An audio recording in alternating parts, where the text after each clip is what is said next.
bitch. I'm a dom. You're a dom. Hell, everybody. We all are doms. What's up, everybody? It's me. It's Alexis Maurice. And we are about to discuss the Real Housewives of Potomac, okay? So, ladies, go ahead and pour yourself a glass of wine.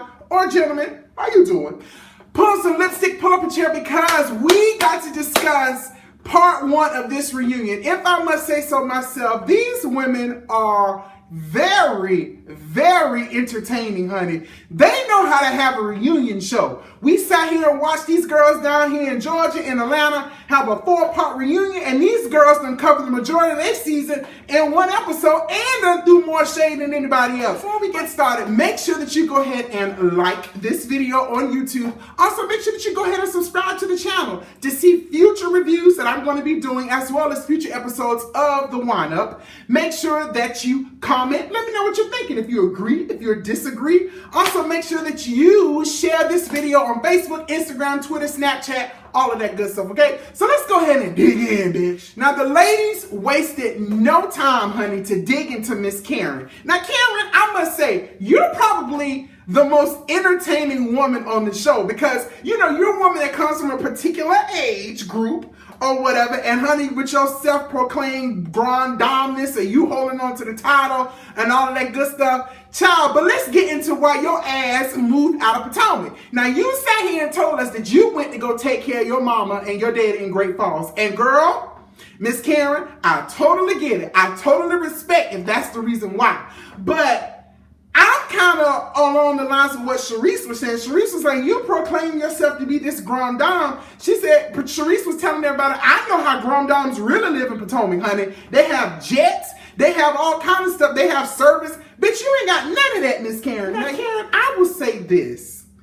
Your house, to me, your house was beautiful. It was very spacious, or whatever. It was in Potomac, or whatever. The only thing you really needed to do, and Charrisse said it best earlier this season, Miss Karen, all you had to do was just go ahead and renovate your house. Just like when the realtor was trying to sell it, and the people who was looking at it, potential buyers, was like, was she going to update this kitchen with these dishwashers and these out-of-date appliances? Miss Karen, now I live in an apartment. I ain't got no house. I will say that, but honey, my appliances are at least updated. They're a little stainless steel or whatever the case may be, but I'm going to need for you to do a little bit better, honey. You could have just, instead of putting all of this energy and effort into moving and trying to find a house, and now you're renting, you done moved out of a paid-for house with your lucrative cash offer, and you done moved into a house where you're going to be renting for the next 2 years, and then you'll decide if you want to move back to Potomac. Miss Karen, now I'm going to be honest, I smell bullshit. Now, I don't know what you and the Black Bill Gates or Uncle Ben or whatever they want to call him got going on, girl, but just call a spade a spade. Something don't smell right in the kitchen. Something a little funky in the Kool-Aid, something a little off. So I need for you to be real with us and let us know what's going on, girl. If y'all ain't got the Cohens like that no more, you ain't got the Cohens. Did you hear when Giselle said that she had reached out to Karen and invited Karen to her little birthday party, and Karen answered the phone and was like, I ain't got time for y'all bitches if it ain't got nothing to do with filming, I ain't got time for y'all bitches. Miss Karen, girl, I don't blame you. We ain't friends. We just all on this couch trying to get a check. Cha-ching! I ain't mad at you, Miss Karen, for saying that. Then you got Andy talking about Karen looking like she had done lost some weight, or looking like her titties, Tiffany and Fifi, or Fifi and Tiffany, or whatever the hell she called her titties. Talking about looking like she got her boobs reduced, or whatever the case may be. But that's what Miss Giselle was saying, honey. Giselle said, while we was at my party partying, honey, we was getting down to my birthday party, Miss Karen was up in New York City getting that face fixed.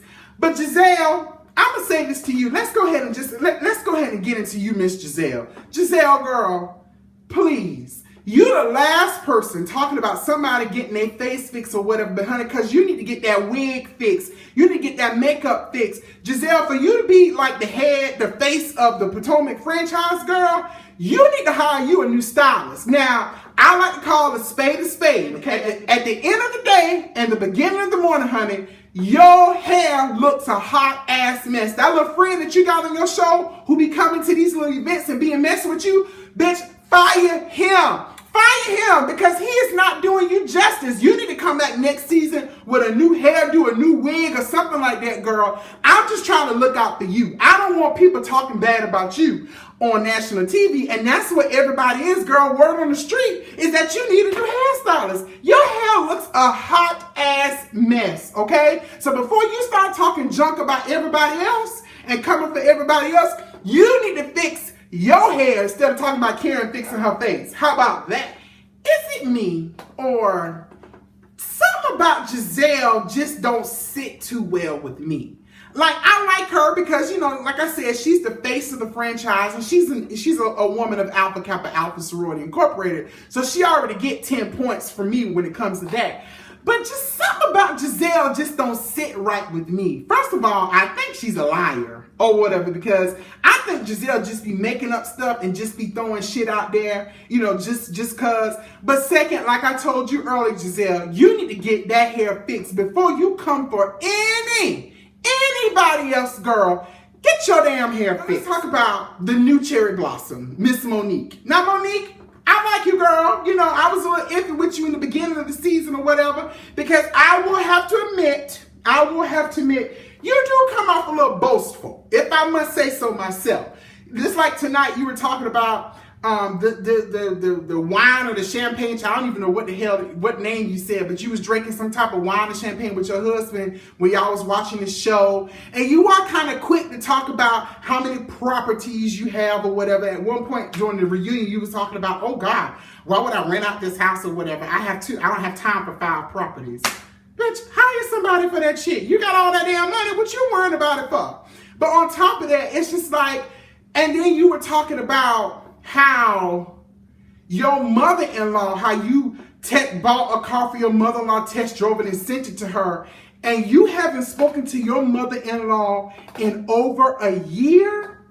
Really, Monique? What really is going on, girl? Now, I understand sometimes husbands and their wives and their moms, they don't get along with one another, but something ain't right. Something ain't right.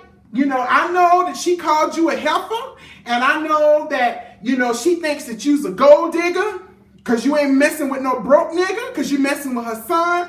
But at the same time, something ain't right about a woman who hasn't talked to her mother-in-law who's still living for 1 year. Regardless if the mother-in-law is difficult or not, you still need to put forth a little bit more effort. Now, I'm watching you with the side eye, Monique. Now, Monique, I was getting a little frustrated with you. Andy told you to rap, girl. Rap. You sitting here want to sit and argue across the couch with Robyn and Giselle. Bitch, rap. We sit here trying to wait and see what lines you gonna drop, what beats you gonna drop or whatever. How many verses you gonna drop, and you still arguing back and forth. Bitch, rap. Shit.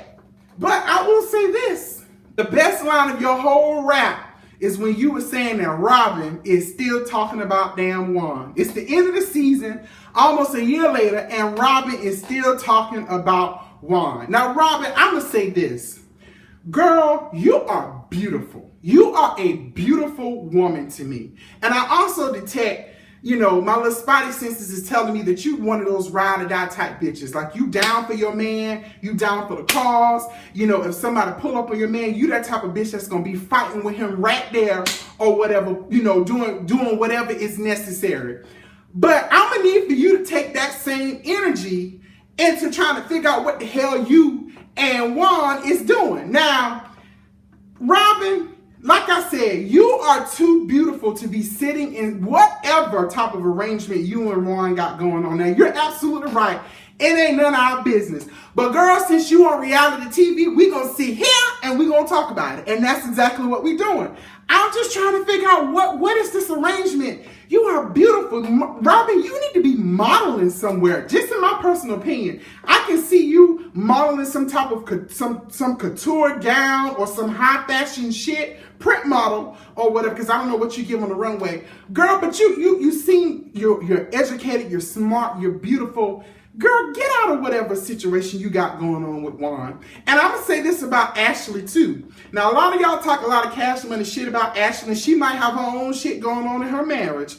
But I will say this about Ashley. I do think Ashley was coming from a good place when she had told you about the other girls at Juan. Now, anytime somebody come and tell me about one of my girlfriends or my boy, you know, one of my homeboys, about some trifling stuff that one of their partners or whoever they talking to might be doing, bitch, I'm gonna go tell them. I don't care who it is. But I'm not gonna always name drop Or even if the person gives me the okay to say, oh, Maurice, you can tell them, oh, Maurice, you can go ahead and tell them that I said it. I'm still not going to do that. You don't never reveal your source. So you can't expect Ashley to reveal her source, especially considering you and Juan are divorced or whatever. It's not like the two of you are still married. You're divorced. So why would Ashley reveal her source to you? Now, if you were married, that might be a different situation, but you never ever give up the source. Hell no. Even if you was married, you never ever give up your source. But Robyn, like I said, you are too beautiful to be in whatever arrangement that you got going on. Now, if you and Juan have an understanding, I'm going to need for you to put your big girl panties on. Yes, he cheated. Yes, he cheated on you or whatever. But if you're going to be with him, you got to forgive him for that. And you got to put your best foot forward. That's all I'm saying. You got to move on. If you want to be, if you're afraid that he's going to hurt you, then he might not be the one for you anymore. It's time for y'all, to me, it's just time for y'all to figure out what's going on. If y'all going to be together, be together. If you still are hesitant, you're holding back too much and you don't need to be with him anymore. And I just think that's what Ashley was doing. She was just trying to be that ride or that friend looking out for her girlfriend. Oh, I'm not going to have Robyn out here in these streets looking stupid. Juan out here living with her, tapping that ass every now and then because they still share the bed. How you doing? Or whatever. But he out here banging somebody else, you know, in the street too. He got another little side piece on the chick on the side. That's the same shit that got y'all divorced in the first place. Ashley, the way that you executed it, girl, it was piss poor. You know, it ain't no other way to describe it. The way that you told her was piss poor. You should have chose another way to tell it. But I understand the producers boosted you up to do that, girl. I know all about that stuff. We learned all that shit from Phaedra and Candy with the producers and the producers telling Phaedra to do this and telling them lies. We know the producers boosted you up to do that shit, girl. I think the intent was good, but the way that you went about it, it was just all wrong. But we'll see what happens when the next episode, part 2, comes on, because the man is going to join them at the couch, and Ashley gave us some type of cliffhanger that maybe she's with her husband or maybe she's not. But also, Robyn was talking about she wanted to beat Ashley's ass if them cameras wasn't there. Robyn is real ratchet. She's my type of chick, and that's why I like Robyn. But Robyn, stop making yourself look stupid on national TV. But that's all I got to say. I'll see y'all next Sunday. Bye.